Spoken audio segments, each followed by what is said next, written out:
How to replace Nova remote transmitter battery.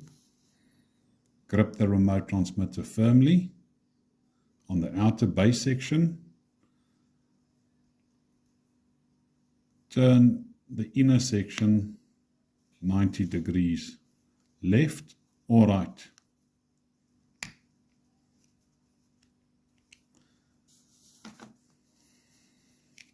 Use a knife to split the front and back section from each other.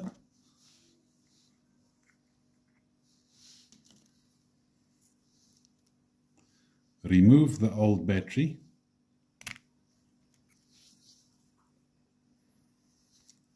Fit the new battery. Make sure that the polarity is correct. This is an A23 battery. Replace the back section.